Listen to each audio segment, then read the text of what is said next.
Hello friends, आपका मेरे channel पे बहुत बहुत स्वागत है। तो चलिए कहानी शुरू करते हैं। आज की कहानी है मुंशी प्रेमचंद्र जी द्वारा लिखित सौत। तो कहानी कुछ यूँ है। जब रजिया के 2-3 बच्चे होकर मर गए और उम्र ढल चली तो रामू का प्रेम उससे कुछ कम होने लगा और दूसरे ब्याह की धुन सवार हुई। आए दिन रजिया से बकबक होने लगी। रामू एक ना एक बहाना खोजकर रजिया पर बिगड़ता और उसे मारता और अंत को वह नई स्त्री ले ही आया। इसका नाम था दासी। चंपई रंग था, बड़ी बड़ी आंखें, जवानी की उम्र। पीली कुशांगी रजिया भला इस नव यौवना के सामने क्या जांचती। फिर भी वह जाते हुए स्वामित्व को जितने दिन हो सके अपने अधिकार में रखना चाहती थी। तिगड़ते हुए छप्पर को धूनियों से संभालने की चेष्टा कर रही थी। इस घर को उसने मर मर के बनाया है। उसे सहज ही मैं नहीं छोड़ सकती। वह इतनी बेसमझ नहीं है कि घर छोड़कर जी जाए और दासी राज करे। एक दिन रजिया ने रामू से कहा, मेरे पास साड़ी नहीं है, जाकर ला दो। रामू उसके एक दिन पहले दासी के लिए अच्छी सी चुंदरी लाया था। रजिया की मांग सुनकर बोला, मेरे पास अभी रुपया नहीं था। रजिया को साड़ी की उतनी चाह न थी जितनी रामू और दासिया के आनंद में विघ्न डालने की। बोली, रुपए नहीं थे तो कल अपनी चहेती के लिए चुंदरी क्यों लाए? चुंदरी के बदले उसी दाम में 2 साड़ियाँ लाते तो एक मेरे काम ना आ जाती। रामू ने स्वेच्छा से कहा, मेरी इच्छा, जो चाहूँगा करूँगा। तू बोलने वाली कौन है? अभी उसके खाने खेलने के दिन है। तू चाहती है उसे अभी से नौन तेल की चिंता में डाल दूँ? यह मुझसे ना होगा। तुझे ओढ़ने पहनने की साध है तो काम कर। भगवान ने क्या हाथ पैर नहीं दिए? पहले तो घड़ी रात उठकर काम धंधे में लग जाती थी, अब उसकी डाह में पहर दिन तक पड़ी रहती है। तो रुपए क्या आकाश से गिरेंगे? मैं तेरे लिए अपनी जान थोड़ी ही दे दूंगा। रजिया ने कहा, तो क्या मैं उसकी लौंडी हूँ कि वह रानी की तरह पड़ी रहे और मैं घर का सारा काम करती रहूं? इतने दिनों छाती फाड़कर काम किया, उसका यह फल मिला। तो अब मेरी बला काम करने आती है। मैं जैसे रखूँगा वैसे ही तुझे रहना पड़ेगा। मेरी इच्छा होगी रहूँगी, नहीं अलग हो जाऊँगी। तो तेरी इच्छा हो कर, मेरा गला छोड़। अच्छी बात है, आज से तेरा गला छोड़ती हूँ। समझ लूँगी विधवा हो गई। रामू दिल में इतना तो समझता था कि यह गृहस्थी रजिया की जोड़ी हुई है। चाहे उसके रूप में उसके लोचन विलास के लिए आकर्षण ना हो, संभव था। कुछ देर बाद वह जाकर रजिया को मना लेता, पर दासी भी कूटनीति में कुशल थी। उसने गर्म लोहे पर चोटें मारना शुरू की। बोली, आज देवी की किस बात पर बिगड़ रही है? रामू ने उदास मन से कहा, तेरी चुंदरी के पीछे रजिया महाभारत मचाए हुए है। अब कहती है अलग रहूंगी। मैंने कह दिया, तेरी जरे इच्छा होकर। दसिया ने आंखें मटकाकर कहा, यह सब नखरे हैं कि आकर हाथ पांव जोड़ें, मनावन करें और कुछ नहीं। तुम चुपचाप बैठे रहो। 2-4 दिन में आप ही गर्मी उतर जाएगी। तुम कुछ बोलना नहीं, उसका मिजाज और आसमान पर चढ़ जाएगा। रामू ने गंभीर भाव से कहा, दासी, तुम जानती हो वह कितनी घमंडिन है। वह मुंह से तो बात कहती है, उसे करके छोड़ती है। रजिया को भी रामू से ऐसी कृतज्ञता की आशा न थी।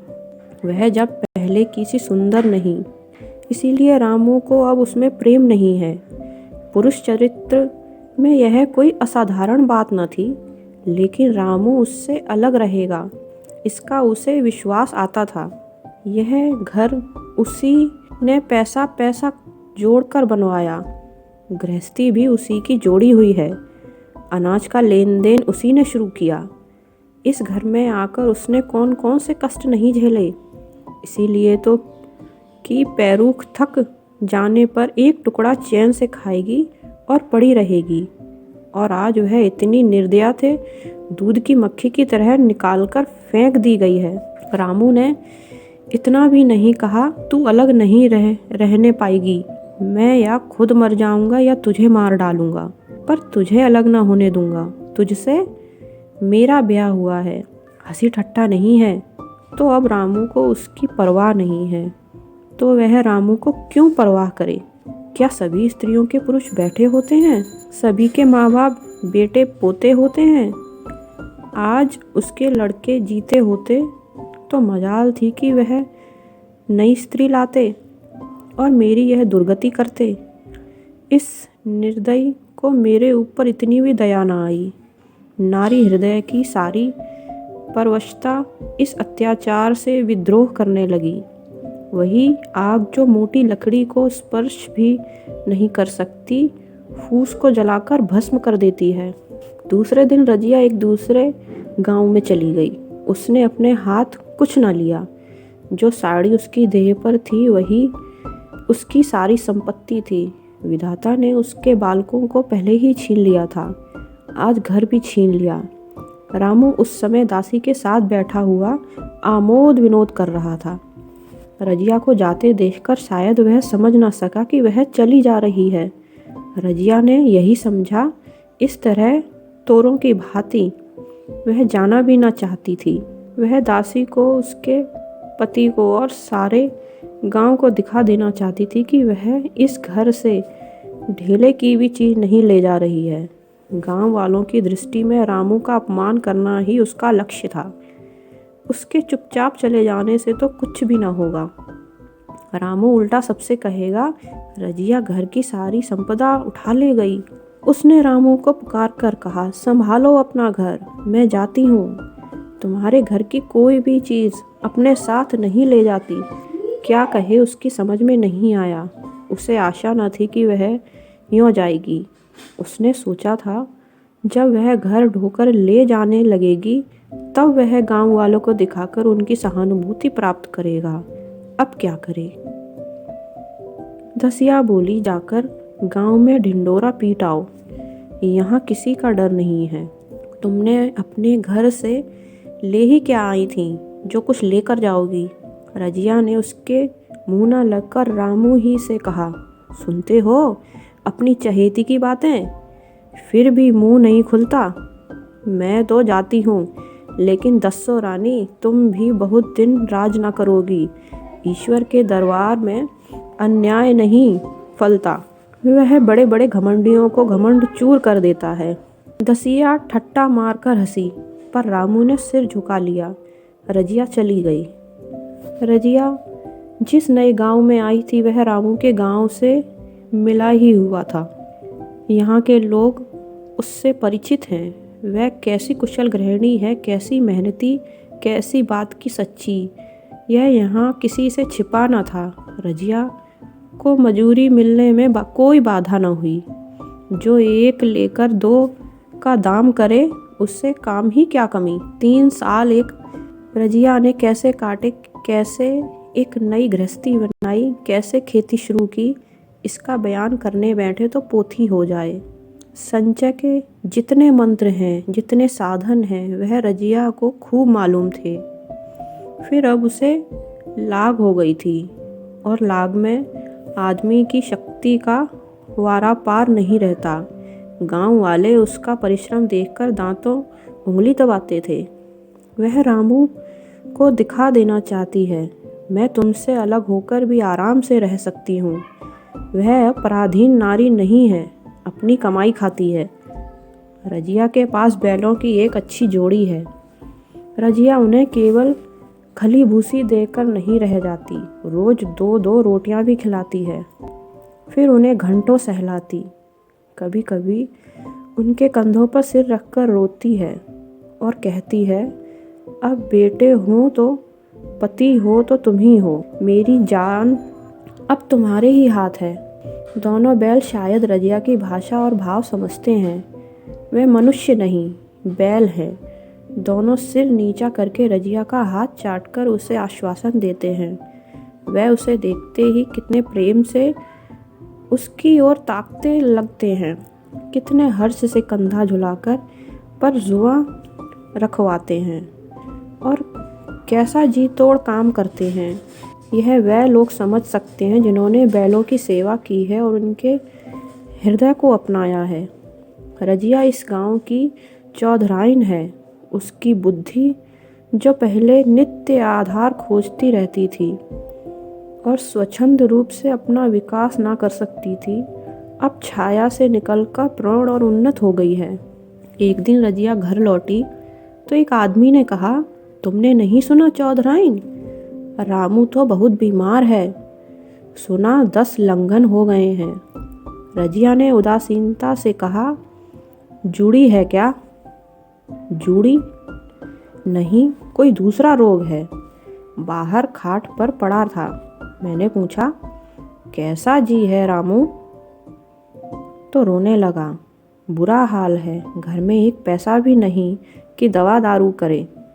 दसिया के एक लड़का हुआ है, वह तो पहले भी काम धंधा न करती थी और अब तो लड़कोरी है, कैसे काम करने आए। सारी मार रामू के सिर जाती है। फिर गहने चाहिए, नई दुल्हन, यूँ कैसे रहे। रजिया ने घर में जाते हुए कहा, जो जैसा करेगा आप भोगेगा। लेकिन अंदर उसका जी ना लगा। वह एक क्षण में फिर बाहर आई। शायद उस आदमी से कुछ पूछना चाहती थी और इस अंदाज में पूछना चाहती थी कि मानो उसे कुछ अंध परवाह नहीं है। पर वह आदमी चला गया था। रजिया ने पूरब पश्चिम जाकर देखा, वह कहीं न मिला। तब रजिया के चौखट पर बैठ गई। इसे वह शब्द याद आए जो उसने 3 साल पहले रामू के घर से चलते समय कहे थे। उस वक्त जलन में उसने वह शाप दिया था। अब वह जलन न थी, समय ने उसे बहुत कुछ शांत कर दिया था। रामू और दासी की हीनावस्था अब ईर्ष्या के योग्य नहीं, दया के योग्य थी। उसने सोचा, रामू को 10 लंघन हो गए हैं तो अवश्य उसकी दशा अच्छी ना होगी। कुछ ऐसा मोटा ताजा तो पहले भी ना था। 10 लंघन ने तो बहुत ही घुला डाला होगा। फिर इधर खेती बाड़ी में भी टोटा ही रहा, खाने पीने को भी ठीक ठीक ना मिला होगा। पड़ोसी की एक स्त्री ने आग लेने के बहाने आकर पूछा, सुना रामू बहुत बीमार है, जो जैसी करेगा वैसा पाएगा। तुम्हें इतनी बेदर्दी से निकाला कि कोई अपने बैरों को भी ना निकालेगा। रजिया ने टोका, नहीं दीदी, ऐसी बात न थी। वह तो बेचारे कुछ बोले ही नहीं। मैं चली तो सिर झुका लिया। दसिया के कहने में आकर वह चाहे जो कुछ कर बैठे हों, मुझे कभी कुछ नहीं कहा। किसी की बुराई क्यों करूं? फिर कौन मर्द ऐसा है जो औरतों के बस नहीं हो जाता। दसिया के कारण उसकी यह दशा हुई। पड़ोसिन ने आग ना मांग मुंह फेर कर चली गई। रजिया ने कलसा और रस्सी उठाई और कुएं पर पानी खींचने गई। बैलों को सानी पानी देने की बेला आ गई थी, पर उसकी आंखें उस रास्ते की ओर लगी हुई थीं जो मलसी यानी रामू का गांव को जाता था।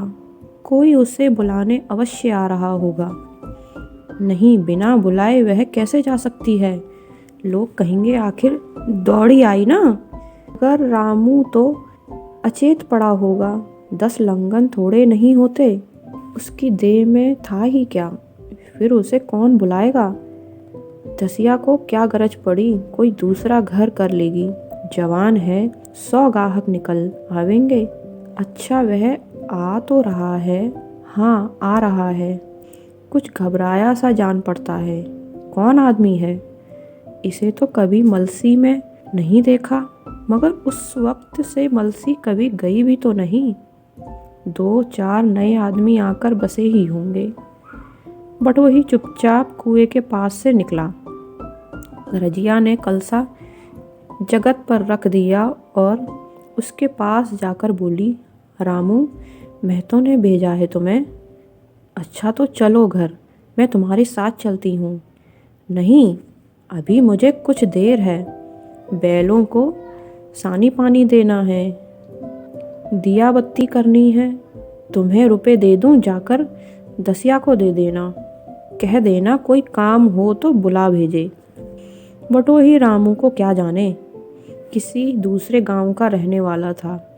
पहले तो चकराया, फिर समझ गया। चुपके से रजिया के साथ चला गया और रुपए लेकर लंबा हुआ। चलते चलते रजिया ने पूछा, अब क्या हाल है उनका? बटोही ने अटकल से कहा, अब तो कुछ संभल रहे हैं। दसिया बहुत रो धो तो नहीं रही है, रोती तो नहीं थी। वह क्यों रोएगी, मालूम होगा पीछे। बटोही चला गया तो रजिया ने बैलों को सानी पानी किया, पर मन रामू की ही ओर लगा हुआ था। स्नेह स्मृतियाँ छोटी छोटी तारिकाओं की भांति मन में उदित होती जाती थीं। एक बार जब वह बीमार पड़ी थी, वह बात याद आई। 10 साल हो गए। वह कैसे रात दिन उसके सिरहाने बैठा रहता था, खाना पीना तक भूल गया था। उसके मन में आया, क्यों ना चलकर देख ही आवे। कोई क्या कहेगा, किसका मुंह है जो कुछ कहे।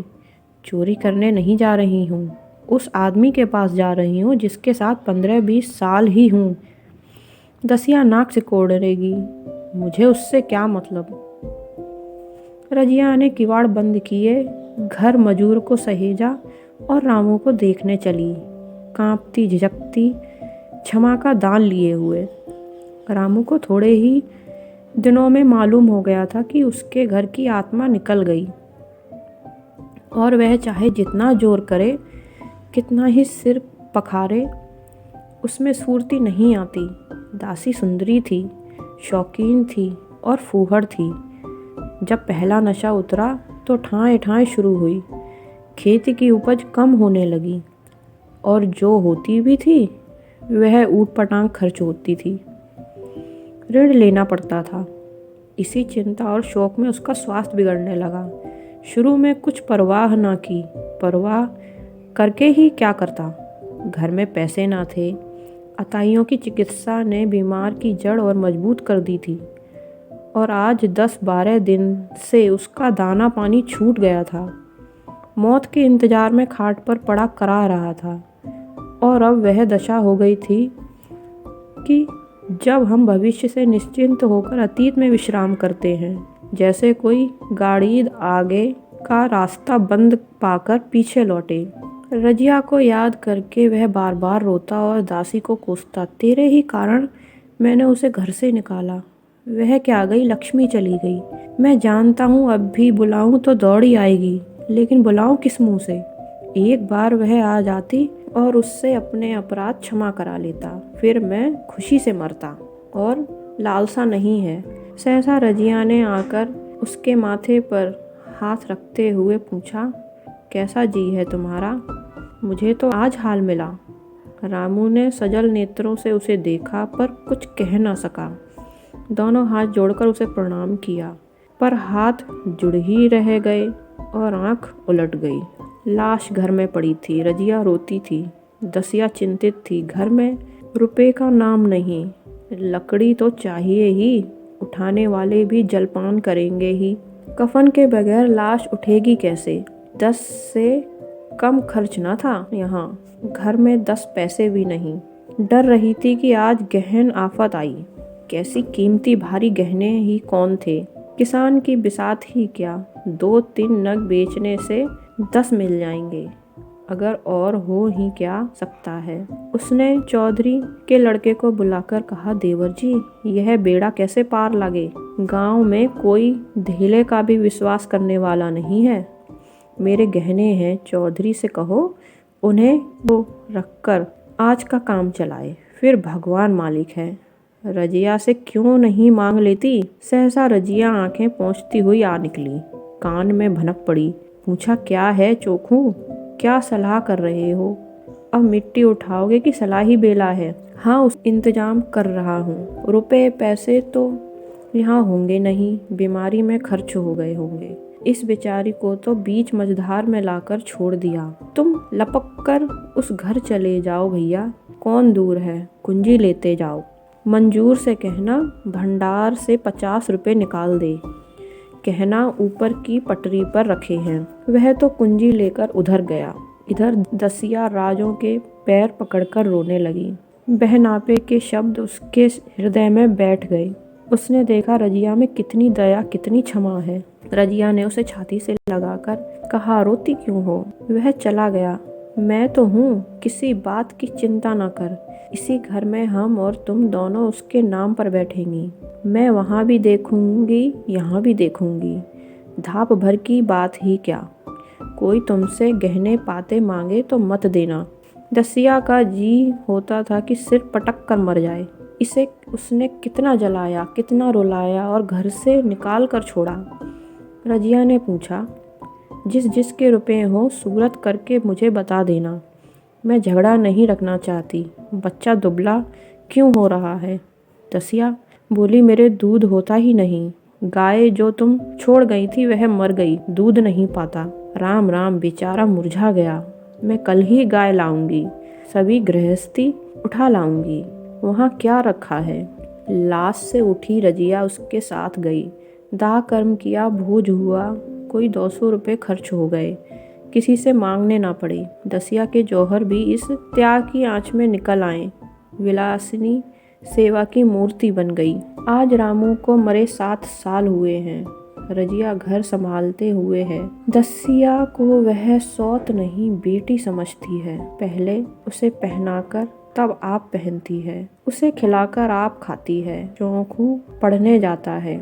उसकी सगाई की बात पक्की हो गई।